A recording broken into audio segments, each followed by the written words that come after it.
Boa noite, professor. Boa noite a todos. Boa noite, professor.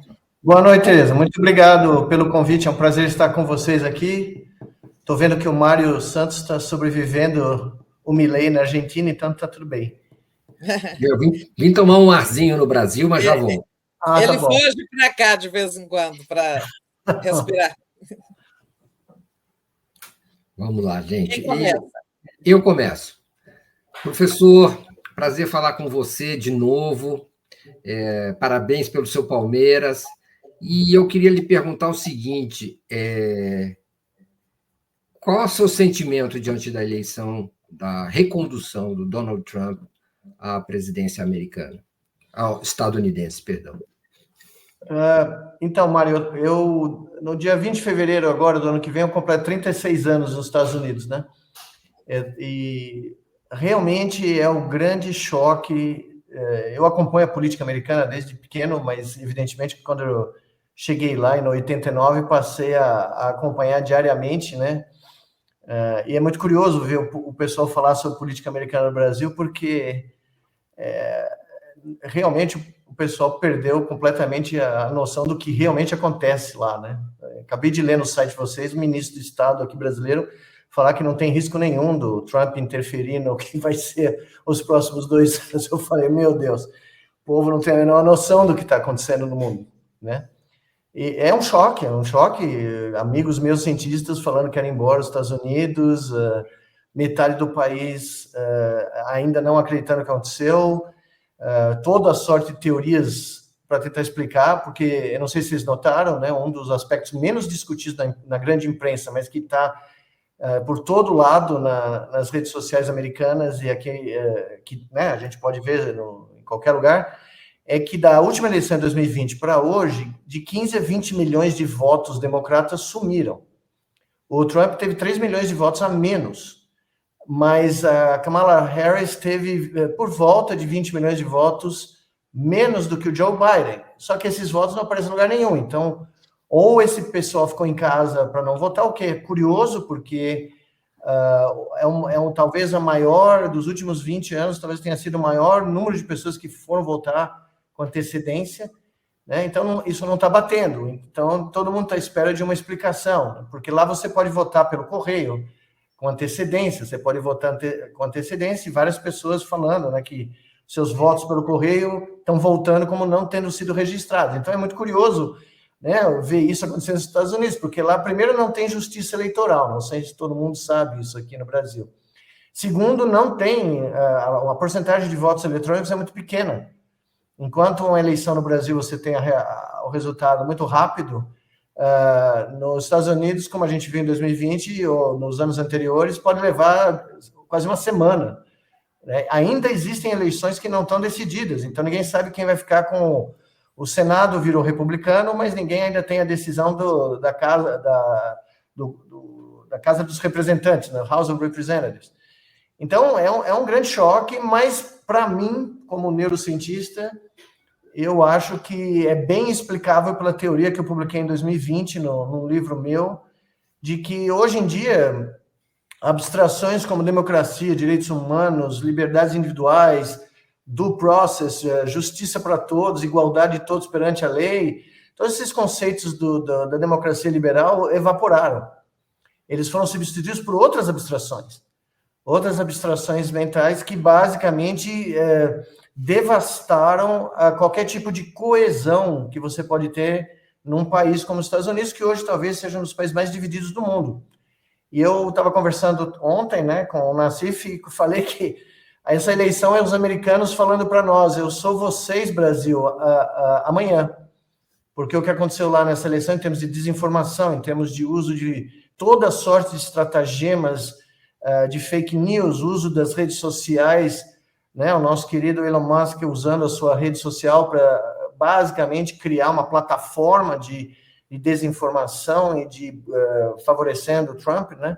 Porque todas as gafes que o Trump cometeu nessa campanha, coisas absolutamente inacreditáveis, não tiveram impacto algum, né? Então, foi uma vitória acachapante, mais ou menos como a vitória da direita nas eleições municipais do Brasil, que setores da esquerda consideraram uma grande vitória, né? Não consigo entender absolutamente nada do que foi falado aqui, né? Mas mostra que a coordenação da extrema-direita mundial é muito mais eficiente, muito mais operacional do que a gente fala normalmente aqui. Vai ser um desastre para o mundo, né? Não só para os Estados Unidos, mas para o mundo. Professor, esses votos que Câmara não teve, que o Partido Democrata não teve, eu vi também estimativas na imprensa americana que foram votos que o Trump teve a mais e o Partido Democrata a menos, né? Ou seja, eles foram capturados pelos republicanos entre negros, latinos e trabalhadores daquelas regiões mais industriais, daquela indústria decadente lá, e tal. Aí, sim, o que foi que o Trump disse para essas pessoas, né?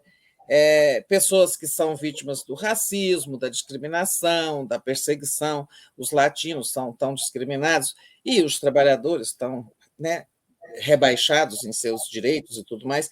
O que o Trump pode ter dito?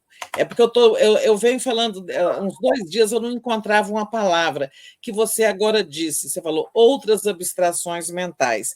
Eu vinha dizendo, são significados diferentes, não é só a forma de falar, mas identificação por alguns significados, coisas, valores, né? Mas eu achei a sua expressão ótima, outras abstrações mentais. Então, é igual aqui no Brasil, falar em carteira assinada, direitos trabalhistas, essas coisas não fazem mais sentido, né? Agora, quais são essas abstrações mentais que fizeram que o Trump conseguiu, né, linkar com esse eleitorado? Eu chamo isso de um vírus informacional, tá? Eu tenho uma teoria há muitos anos que os grupos sociais humanos são formados por abstrações que permitem que milhões de pessoas sincronizem os seus cérebros com uma ideia, uma abstração que passa a ser aceita como superior à realidade tangível, a realidade que você pode medir, tá? Torcer para um time de futebol, certo? É um exemplo muito clássico, né? Até cientistas, né, completamente perdem a noção torcendo para o seu time de futebol, porque é uma abstração que passa sobre todos os filtros, né, de racionalidade quando você está lá no campo de futebol. No caso do Trump, essa pergunta é muito boa, porque, veja só, eu vou dar dados, porque eu estudei os números demográficos e os resultados que saíram, né, na eleição. O Trump teve um aumento significativo entre homens afro-americanos, não entre mulheres, entre homens, tá? É verdade. Que hesitaram em votar numa mulher afro-americana. E olha, eu não deixar bem claro, porque eu postei nas minhas redes as minhas opiniões, o pessoal veio achar que eu era um democrata. Pelo contrário, eu tenho críticas absurdas contra ambos os partidos, porque lá é o seguinte, as pessoas não sabem aqui no Brasil, mas lá é como uma disputa entre a União Brasil e um PL horroroso. Então, são coisas que estão muito longe da minha visão, né, política. Eu não me sinto representado por nenhum deles, pelo contrário. Mas o que aconteceu foi, os latinos, houve um aumento do voto de latinos para o Trump, um aumento dos homens negros e um aumento dos trabalhadores sem instrução universitária. Pessoas que saíram do sistema educacional no high school, no ensino médio, e que estão passando por dificuldades. Agora, curiosamente, eles identificaram no Trump alguém que conversou com eles sobre esses problemas. E por que isso, na minha opinião? Porque há muitos anos, isso é um problema crescente. Nos últimos 25 anos, a classe média baixa americana e a população com o menor nível de instrução acredita que a estrutura do Estado americano é o inimigo da sociedade americana. Que as elites universitárias, acadêmicas, os advogados, né, os congressistas que vêm da parte mais rica do país, o Estado americano foi denunciado por todos os meios de comunicação da extrema-direita como sendo um grande inimigo. E, curiosamente, um bilionário falido, condenado por múltiplos crimes, tanto civis como criminais, se transformou num representante desse voto de descontentamento. Aí, as pessoas... Eu estava nos Estados Unidos há 3 semanas atrás, e o pessoal chegando para mim e falando, não, a situação está muito difícil, o custo de vida está muito caro. Deixa eu só falar para você, Tereza, a inflação dos Estados Unidos nos últimos meses, anual, tá? 2,3, 2,4. Oscilando 2,3, 2,4 por ano. Inflação brasileira, a última vez que eu vi, 4,2%, tá? O dobro, quase o dobro. Mas a percepção, por quê? Porque os empregos que têm salários bons, os empregos que esses profissionais que não foram para a universidade, que só terminaram o ensino médio, conseguiam obter, estão desaparecendo. Eles estão sumindo. Então, as pessoas estão com dificuldades de cobrir os gastos de transporte, porque, veja, não tem transporte público americano. Qualquer trabalhador, por mais humilde que seja, tem que ter um carro para chegar onde ele vai para trabalhar. Então, o preço da gasolina é um indicador muito sensível do humor dos americanos. O preço de gêneros alimentícios, que sofreram um certo aumento, mas se você computar a inflação como um todo, é um valor histórico, é o menor valor desde o meio da pandemia em 2021. E mesmo assim, o Trump conseguiu convencer essas massas de trabalhadores que a situação é calamitosa, sendo que ele quase destruiu o Estado americano no primeiro governo dele. Ele saiu dos Estados Unidos deixando o país numa crise sem precedente, com, se eu não me engano, 700, 800 mil mortos da pandemia naquela altura, por volta disso aí. Então, o que aconteceu? O que nós vimos aqui foi um fenômeno de ressignificação, onde os valores que, em teoria, eu não concordo que a democracia americana tem qualquer semelhança com a perfeição, muito longe disso, porque, como Mark Twain falava no século XIX, né, o grande Mark Twain falava já, né, o Congresso americano é o melhor Congresso que o dinheiro pode comprar. Né? Já isso no século XIX não mudou muito. Né? Então, o que aconteceu foi que o Trump conseguiu falar com essa massa de pessoas num linguajar que se interpretou como sendo o único cara que ia falar por eles, que ia protestar contra as elites da Califórnia, de Nova York, de Massachusetts, que são considerados pelo trabalhador americano como os grandes destruidores da qualidade de vida desse pessoal. Ocorre que, como nós vimos, o Trump foi apoiado pelos grandes overlords do Silicon Valley. E todo mundo aqui no Brasil fala do Elon Musk, mas tem um cara muito pior que ele. O Elon Musk é um horror, mas tem um cara que foi o chefe dele, que é o Peter Thiel, que é outro sul-africano, que tem uma agenda ainda pior. É uma tecnocracia onde eleição, congresso, todo esse Estado Nacional não tem o menor sentido. Não tem o menor valor na utopia tecnocrata desses caras. E esse cara não aparece, mas ele que era o chefe do Vance, que é o vice-presidente da chapa do Trump. E é esse o cara que eles querem pôr no poder. A qualquer momento, vocês não vão se surpreender, eu vou dizer para vocês, o rumor nos Estados Unidos é enorme, que a qualquer momento o Trump pode ser posto de lado e esse Vance sume, porque ele é o representante de quem está por trás da campanha, de financiamento da campanha do Trump, entendeu? Então não é surpresa nenhuma se daqui 6 meses, 1 ano, nos Estados Unidos existe um troço chamado 25ª Emenda. O gabinete, os ministros podem se reunir e votar que o presidente não tem mais condições mentais ou físicas de governar. Eles podem remover o cara e colocar o vice, sem interferência do Congresso, sem interferência da Corte Suprema. Então o Vance assumiria, um cara jovem, é o herdeiro desse movimento MAGA, né, o Make America Great Again. Então, para você ter uma ideia, Tereza, pessoas ilegais, ou pessoas legais, migrantes ilegais de primeira geração, votaram a favor do Trump, que vai poder mandar os seus filhos ou seus parentes ilegais de volta para os seus países. E agora eles estão caindo em si, que eles colocaram seus parentes em risco. Tá? A Bloomberg fez uma análise do plano econômico do Trump, com a expulsão de 20 milhões de trabalhadores ilegais dos Estados Unidos, mais tarifas alfandegárias de 20% a partir de 2026. Conclusão dos economistas da Bloomberg, que não são nenhum progressista, tá? Não é nenhum professor Beluso, meu grande amigo palmeirense. O PIB em 26 americano pode cair 8,2%. O país pode cair numa depressão, porque esses trabalhadores ilegais fazem tudo aquilo que os americanos não querem fazer, porque recebem salários mínimos, tem condições de trabalho absurdas, alguns próximos, né, da escravidão, e não tem direitos a nada, tá? Então, eu estava falando isso com um grande amigo meu hoje, americano, que está desesperado, quer ir embora.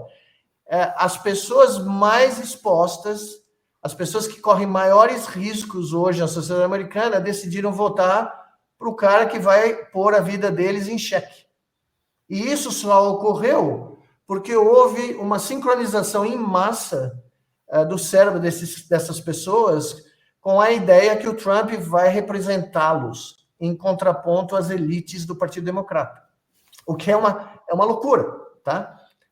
Mas foi o que basicamente aconteceu. E esses 20 milhões de votos que eu estou falando não são esses votos que nós comentamos aqui, né, do aumento de votos dos afro-americanos, dos negros homens ou das minorias, são votos que realmente não estão registrados, porque o Trump teve 71 milhões de votos. Na eleição passada, ele teve 74 milhões de votos. Então, ele perdeu 3 milhões de votos e a Kamala perdeu 20. Mas para onde foi tudo isso?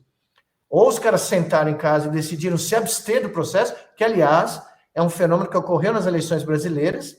Em São Paulo, se vocês lembram, mais de 1/3 do eleitorado não votou ou anulou ou votou em branco.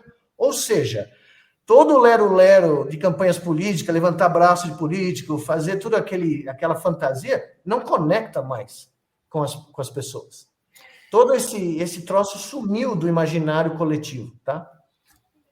Coleres, deixe-me nesta linha que tu estás, porque tem uma certa similaridade das condições macroeconômicas dos Estados Unidos e do Brasil. Sim. E as dificuldades que o governo brasileiro enfrenta, em termos de popularidade e tal, ficou expresso na eleição agora desse ano, né, não são coerentes, digamos assim, com essa condição macroeconômica do país. A Kamala Harris também perdeu a despeito de uma inflação baixa, de crescimento de quase 4% da renda dos trabalhadores, né, e nível de desemprego que é um dos menores das últimas décadas, tal como o Brasil. Bom, ao mesmo tempo tu falas disto, né, que são índices alarmantes de abstenção, ou seja, um desinteresse pelo sistema eleitoral. Brasil e Estados Unidos, talvez os Estados Unidos tenha sido maior, inclusive, por um desencanto com a própria Kamala Harris.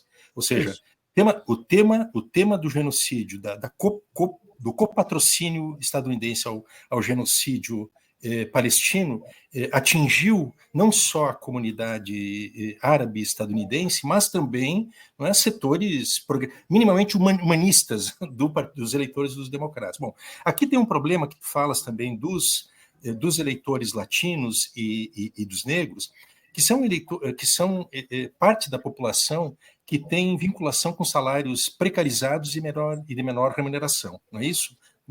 Piores empregos e menores remunerações. Aqui não há um problema subjetivo também, que é a percepção que as pessoas fazem de que os limites do neoliberalismo é essa condição de vida que impôs. Ou seja, são superexplorados, têm dívidas permanentes, estão endividados, têm um cartão de crédito para pagar, o preço do transporte é alto, o preço da gasolina é alto, né? Não conseguem bancar um seguro privado de saúde e por aí afora. A educação é caríssima e tal. Então não tem esse componente também, ao lado disso que tu falas, que é bem interessante e uma perspectiva muito importante, né, dessa subjetivação nova, mas também não tem um dado que é a condição concreta e real de vida sob o neoliberalismo e que esse paroxismo, e se expressa com esse paroxismo nessas formas de distanciamento da política. Vou te dar 2 exemplos claros do que você acabou de falar, tá? Quando teve a crise, a bolha imobiliária de 2008, né? Ninguém sabe ao certo, tá? Mas foram trilhões de dólares impressos pelo Obama para salvar os bancos. Quanto foi impresso para salvar os proprietários que perderam as casas? 0, tá? Ninguém salvou. Na minha vizinhança, eu ia passear à noite com o meu cachorro. De cada 10 casas da minha vizinhança, que é uma vizinhança de, né, professores universitários da universidade, né, pessoas que vivem ao redor da universidade, de cada 10 casas, 6 estavam à venda, tá? E ninguém foi salvo, tá? O Biden é reconhecido como um cara que, tá bom, melhorou a economia, é verdade, os republicanos fazem todos os absurdos econômicos, os democratas dão uma melhorada, mas vai perguntar para o cara na rua se o Biden melhorou a vida dele. Ele vai responder que não, tá? Então, qual que é a analogia que eu faço, se vocês me permitem, né, como um exilado, né, que tá no Brasil e está nos Estados Unidos indo e vindo o tempo inteiro, mas há mais aqui hoje em dia, nós estamos discutindo ajuste fiscal, nós estamos discutindo cortar gastos sociais, gastos de educação, ciência e tecnologia eu nem falo, porque no Brasil ninguém dá a mínima importância para isso, né? O que sobrar, a última vaga que sobrou fazer a frente ampla, dá para alguém lá, vai rodar o barato e não tem um projeto, tem nada, né? Tem um cardeal aí que está há 50 anos mandando a ciência brasileira e fica por isso mesmo. Então nós estamos discutindo no Brasil cortar exatamente nos fatores que levaram à vitória do Trump nos Estados Unidos. Então, eu não conheço ninguém, não mando, não tenho nenhuma palavra, ninguém fala comigo do governo, eu só tenho a dizer, é um tiro no pé. É um tiro no pé. Foi muito por isso que a eleição municipal foi o que foi, a desgraça que foi, e se você continuar nessa toada de contentar o Deus mercado, porque, né, eu passo brilhantina no cabelo, eu janto com os caras, eu sou, né, o amiguinho deles, pode esperar. A mesma coisa vai acontecer aqui, tá? Porque a situação aqui não é um paraíso, né? Veja o que aconteceu no aeroporto de Guarulhos hoje, está repercutindo na mídia do mundo inteiro, tá? A notícia já espalhou no mundo inteiro. Veja o que está acontecendo no centro de São Paulo. Olha, eu vou contar um caso para vocês, pessoal. Eu estava indo estava nos Estados Unidos, fui para São Francisco e passei mal, tive uma intercorrência clínica, tive que ir no pronto-socorro. Eu passei pelo centro de São Francisco, parecia o centro de São Paulo. Aliás, pior. Tá? O que eu vi de gente absolutamente na miséria absoluta, ok? Caindo pelas ruas. Tem uma epidemia de pessoas intoxicadas com fentanil, cronicamente, tá? As pessoas ficam paralisadas, elas parecem múmias no meio da calçada, tá? Aí eu saí de lá, tudo bem, estou bem e tal, mas eu precisava de um especialista. Eu sou professor há 35 anos, há 30 anos de uma das maiores universidades americanas. Quando eu voltei para minha cidade e procurei um especialista, a seguinte resposta, de 6 a 8 semanas para você ver um especialista. O que eu fiz? Fui me consultar com um colega de turma, meu, brasileiro, que estava na Espanha, grande Samir Bechara, que me salvou da situação, fazendo uma consulta comigo pelo telefone, e voltei para o Brasil para ver meus médicos, porque no outro dia eu estava vendo um médico aqui, tá bom? Essa é a vida, e no pronto-socorro, o que eu vi ali, não dá nem para descrever para vocês, em São Francisco, tá? Eu era o único cara que tinha seguro-saúde na fila. Todo mundo desesperado para poder pagar. Como vou pagar a minha consulta?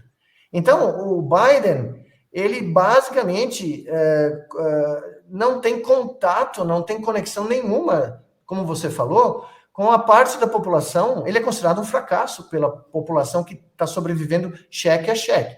E para que todo mundo que acha que lá é um paraíso, se você é demitido dos Estados Unidos, você recebe um pagamento de 2 semanas e é isso, tá? Suas férias, não, a maioria da população não tem férias pagas. A maioria da população não tem seguro, não tem SUS. Tá? Se você não puder pagar, você morre na rua. Então, essa população, paradoxalmente, identificou um bilionário porque é o cara que aparece na televisão, é o cara que era da mídia, do entretenimento, entendeu? Ele fala, se você olhar os discursos do Trump, não faz o menor sentido. Uma frase não conecta com a outra. Um grupo de neurocientistas e neurologistas americanos escreveu um documento dizendo que, na opinião deles, ele sofre de um processo de demência aguda, grave, e que ele não termina o mandato dele, se é que ele chega no final do ano. Tanto não sei se vocês repararam, desde que ele foi eleito, ele sumiu. Você não está vendo o Trump contar vantagem na mídia americana. Ninguém está vendo o cara, ninguém sabe o que está acontecendo. Então, o processo que ocorreu lá, ele foi demonstrado aqui nas eleições municipais. 1/3 da população da maior cidade do hemisfério sul, não está nem aí para o processo político, né? E os assessores políticos do presidente da República falam que não, está tudo legal. Imagine, o Trump não vai causar nenhum problema aqui. Não tem a menor noção.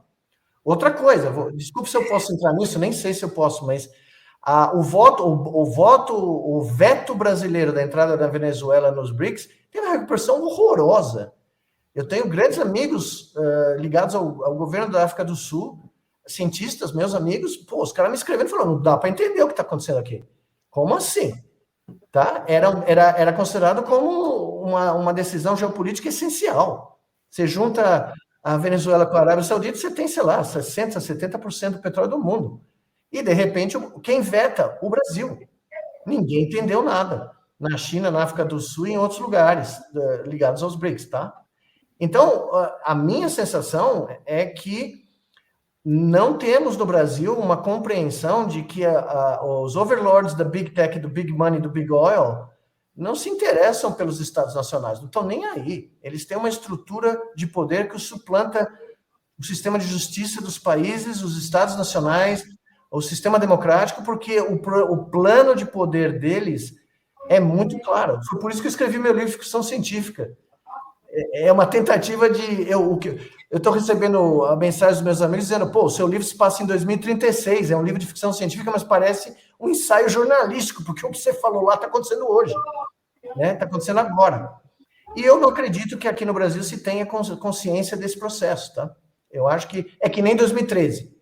Quando começaram aquelas coisas de 2013, eu me lembro que eu liguei dos Estados Unidos para alguém aqui na época no governo e falei, olha, tá vindo, tá? Tá vindo algo aí gigantesco, abra os olhos. As pessoas falam, imagine, que é isso? Não tem nada acontecendo aqui, tá uma maravilha. Veja o que aconteceu, né? Não deu outra coisa. Professor, você não é consultor político, não, mas o que podem fazer os partidos, os políticos progressistas, para quebrar essa situação, tentar contornar essa situação? Porque é preciso reaprender a falar com as pessoas, né? Aqui no Brasil tem um negócio que tem ainda a religião, está muito forte, essa mistura. Veja bem, quem foi um candidato que quase chegou no segundo turno em São Paulo? Para pensar uma brincadeira dessa, tá? É um fenômeno que não está sendo levado a sério, tá? Esse cara, se eu não me engano, ganhou na Zona Leste. Tá? No primeiro turno. Ganhou em vários segmentos que são considerados votos lulistas, por exemplo. Exatamente. Por quê? Porque existe uma desconexão do discurso político da elite política de esquerda brasileira com o que o pessoal na Zona Leste ou nos bairros quer ouvir. E quando você promete, né, como o cara aqui que concorreu, que é outro inominável, né? Eu já tenho agora vários inomináveis que eu não pronuncio o nome no Brasil, né? O Inominável 4 aqui brasileiro, em São Paulo, ele, de certa maneira, conectou com os anseios e com as expectativas das pessoas, que hoje em dia são muito mais individualistas, né? São muito mais eu. Então, uma coisa que eu não sei se vocês viram, um comentarista muito importante americano, escrevendo no New York Times hoje, falando o seguinte, o espírito comunitário americano, que é clássico, né? Trabalho comunitário na vizinhança, trabalho comunitário nas escolas, a gente se cotizava para comprar um ar-condicionado para o laboratório da escola dos meus filhos. Esse trabalho comunitário é uma coisa muito enraizada na comunidade americana. Isso sumiu, isso está desaparecendo, porque as pessoas só estão pensando no eu. E isso aconteceu aqui. E o grande partido de esquerda do Brasil, basicamente, decidiu que ele só vai aparecer no dia da eleição, porque é só a eleição que interessa, mas não é isso que é política. Até pelo menos a política que eu aprendi a me interessar. A política é o que fica entre as eleições. É o contato com a sociedade e a tentativa de traduzir os anseios da população em políticas públicas e em uma nova utopia. Qual é a utopia da esquerda brasileira? Eu me pergunto isso todos os dias. Eu não sei qual é mais. Sumiu. Não tem. Porque é ganhar a eleição. E vamos vamos fazer a frente mais ampla possível, vamos trazer o Chuchu, vamos trazer todo mundo, vamos trazer os caras que deram o golpe na Dilma, pelo amor de Deus. Eu não consigo entrar nessa frente ampla, eu tô fora. Podem falar o que quiser, eu tô fora. Eu vou cuidar dos meus ratinhos, porque pelo menos eles me ouvem. Mas sem ela o Inominável ganhava, né, professor? Não sei, a gente não sabe, a gente não pode dizer, porque... E aí, o resultado? Veja, tiraram uma grande amiga minha, Ana Moser, do Ministério dos Esportes, que tem uma filosofia de fazer realmente um esporte inclusivo no Brasil. Pelo amor de Deus, veja quem está lá. Sério, não dá. Tem gente como eu desconectando também da BrainNet, porque, pelo amor de Deus, né? Se o espaço vai ser ocupado por esse tipo de gente, não tem como. Então, esse fenômeno ocorreu nos Estados Unidos. Ocorreu claramente lá, né? Deixa eu ver. Não sei se o Mário vai perguntar. Eu queria fazer uma pergunta, professor. Pode haver. Você considera que esse mandato concedido ao Trump o autoriza a fazer o que ele quiser? Não haverá, como se diz, como é que é? Cheques e contrapesos, controles e contrapesos, que ele então está liberado para fazer o que quiser, e o que é isso? Ele foi por vinagre, Mário. Os tais dos checks and balances que os founding fathers, os fundadores da República Americana, em 1776, criaram para impedir, está escrito nos documentos federais, tá? Que são os documentos históricos, que o Hamilton escreveu, né? Os checks and balances para evitar que os Estados Unidos tivesse um ditador ou um rei, foi tudo por vinagre. Porque se você tem o Senado, se você tem a maioria da Suprema Corte, o cara ganhou imunidade completa. Isso não existe. Os juristas americanos mais progressistas falam que isso é um completo absurdo. É totalmente inconstitucional. Você dizer que um presidente da República pode fazer o que ele quiser durante o período de mandato dele. O Trump, na outra campanha, dizia o seguinte: eu posso ir na Madison Avenue, no centro de Nova York, perto do Central Park, às 3 da tarde, dar um tiro na cabeça de alguém e ninguém vai me imputar como criminoso. Tá? Esse é o grau da sincronização absurda dos seguidores dele. Eu não sei se vocês viram, um jornalista americano disse que falou que ele estava com problemas de saúde graves e com um grau muito grave de incontinência, ele precisava usar fraldas. No dia seguinte, a primeira fila do comício dele eram pessoas que apoiam ele, todos de fralda por fora das calças, para mostrar apoio a ele. Isso está registrado, tá? Não estou inventando, tá? Tem fotos, né? Então, se você tem o Senado, se você tem a Suprema Corte, você é o presidente da República, e a Câmara dos Deputados ainda não está decidida, tá? Ainda é um negócio meio estranho. Parece que os democratas, se ganharem mais um lugar, eles ficam com uma minoria da Câmara. Mas não está decidido até agora há pouco, quando eu estava lendo o jornal aqui.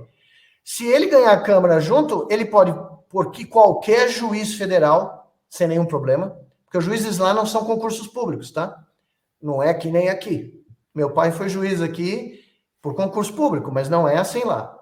Ele pode nomear, ele vai ter 2 assentos, provavelmente, a mais na Corte Suprema, na Suprema Corte Americana, e o Senado vai aprovar. E, além disso, ele tem um plano de dizimar o funcionalismo público federal e colocar só seguidores que são apoiadores religiosos do movimento dele, lá o MAGA, né? Make America Great Again.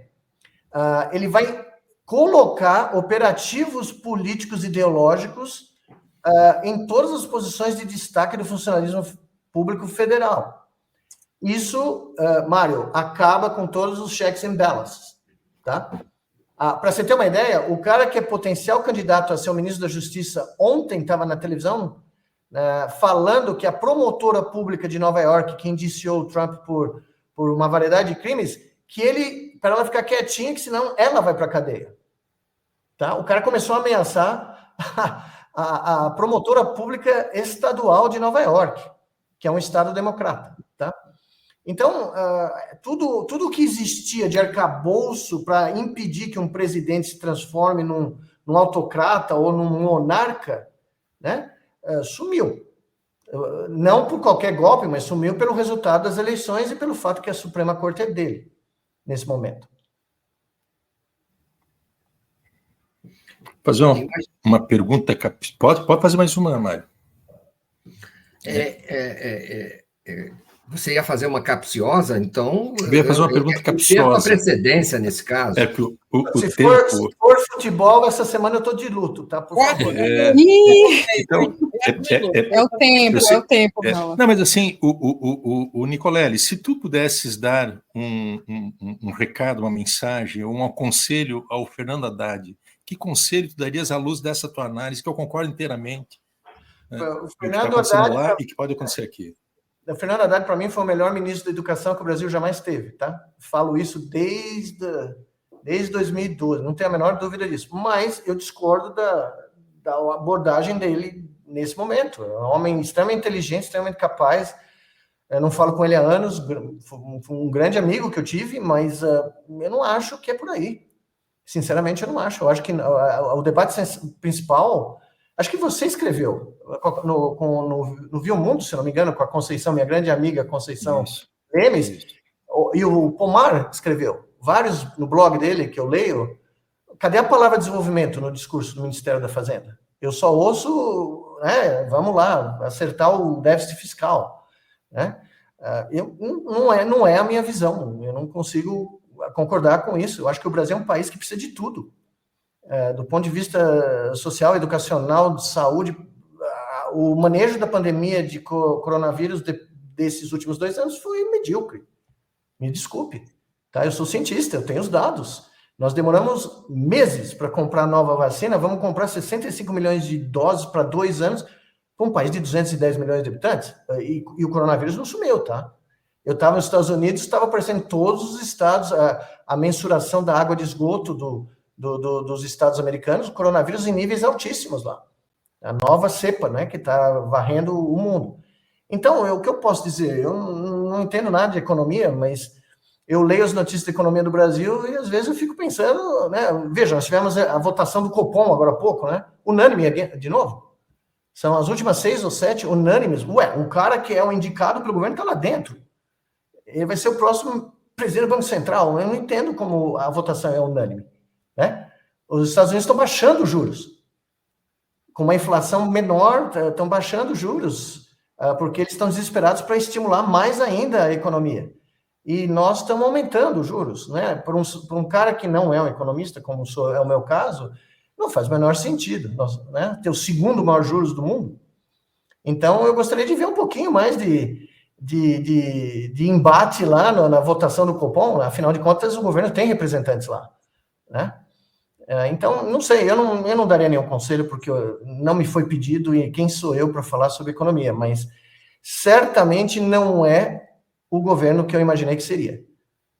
E que eu voto há 40 anos, tá? No mesmo, ninguém pode me acusar de trabalhar para o outro lado, tá? Eu tenho uma carreira bem estabelecida, mas está muito longe de ser o que eu sonhei que seria. E é uma pena, na minha opinião. Isso, professor, nosso tempo acabou aqui, a gente está esperando a palmeirense entrar, inclusive... Aí já melhorou, então já... Professor, que maravilha, não é? Quando tem 2 palmeirenses juntos, a gente segue em frente, né? Avante palestra, avante palestra. 3, ó, o Alex Sonic está aqui. Essa pergunta para ele, ó. Hã?